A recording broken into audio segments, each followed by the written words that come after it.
Okay, this is weird, but I'm reading the Bible all the way through for the first time. I'm on Genesis 19, at the very end of it.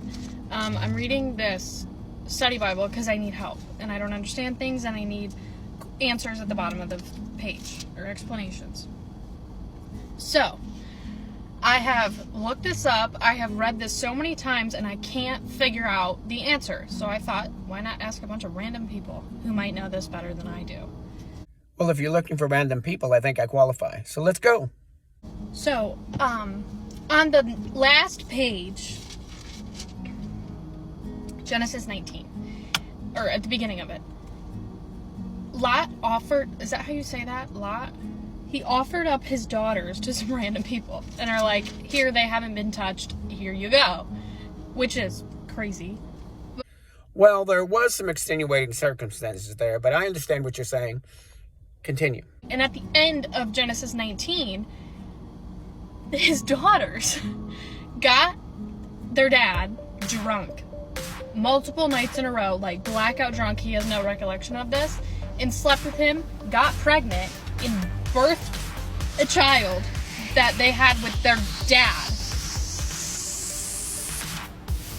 This makes no dollars or cents to me, and I need an answer. I need an answer. I can't move on and just pretend I didn't read this.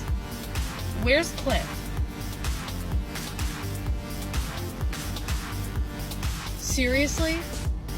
Is this one of those things that just doesn't have an explanation and it just happened? But if they felt like their dad took them to an isolated area so they couldn't find a husband, why didn't they just leave and find somewhere else so they could find a husband and have kids and all that other thing? But why did they sleep with their dad? Why did they do that? I don't understand. I can't wrap my head around this, and I can't move on. Somebody that has better knowledge of this than I do, please help me. Please help me. I don't understand, and I can't move on. I can't move on. Sure, I'd be happy to help you out. You do have to realize that this story is part of a larger overall story that begins in Genesis 12. When Abraham is met by God, he's Abram at this time, and God has promised him that he's going to have heirs that are going to be like the sands of the sea and the stars of the sky. And Abram offers an offering to Jehovah. In chapter 13, we find that God has been blessing Abram and Lot so much that they have way too much possessions, way too much cattle and sheep, so they decide to separate. Abram stays up near Hebron. Lot goes down to Sodom and Gomorrah. So we have that happening. It's also in 13 that God makes a promise to Abraham about he's going to have the land that he sees north, south, east, and west. It's also in chapter 15 that God gives him this promise of an heir, the promise of a son coming from him and from Sarah. Now, of course, chapter 16 is the birth of Ishmael because Sarah gets tired of waiting, and it's been a long time, so she talks Abraham into going in with Hagar and having Ishmael.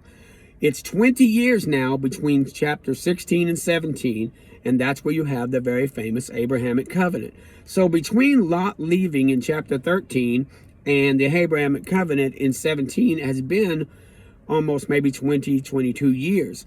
Now, we have Sodom and Gomorrah in chapter 19. That means if there's any daughters, either they were very small when they left Abraham, or they had grown up in Sodom and Gomorrah, and that's all they knew. And we also have Isaac has not been born yet. He does not get born until chapter 21. Here's where I'm going. These girls had no idea that God had promised land to Abraham, that he had promised an heir to Abraham, that he had promised that he would have a son with Sarah. They had nothing to go on. But their father was a righteous man who preached the righteousness at that time of going to Jehovah through the shed blood of a lamb, because that's how men were made righteous in the Old Testament at this time. Remember, this was 3,500 years ago. Here's where I'm going. After they'd left Sodom and Gomorrah, and I'm also going to state that when Lot offered them up, it wasn't a willy-nilly, here, just take my daughters, they have no value. They were of high value, but he was trying to protect the angels. So the angels were valuable to him, and he was offering his daughters, which were valuable to him also, to protect the angels. So it wasn't a willy-nilly, just a cast away. You have to read that correctly. But they get taken out, Lot's wife looks back and turns to salt. The girls go into this cave with their dad, and your answer is in 19 verse 32 when they say that our father has no heir. It isn't that they couldn't have had heirs. It isn't that they couldn't have gone somewhere and found men to become husbands and raised kids. The fact was that their father, who was righteous, and the message he has was righteous, and people needed to hear that message so that things that happened to Sodom and Gomorrah wouldn't happen all over the place. And they said there were no men to come into them to raise an heir. These men were not willing to raise an heir to Lot. They would want to raise heirs to themselves. So there was no men to help out with the lack of an heir for Lot. Now, this may feel bad to our 21st century sensibilities. You may not sit well with you. God honored them. Didn't honor the act. He honored them. And so we see also that he told Israel when they came into the land 600 years later to stay away from the Moabites and the Ammonites because they were kin to Lot. He's honoring Lot and by inference honoring these girls.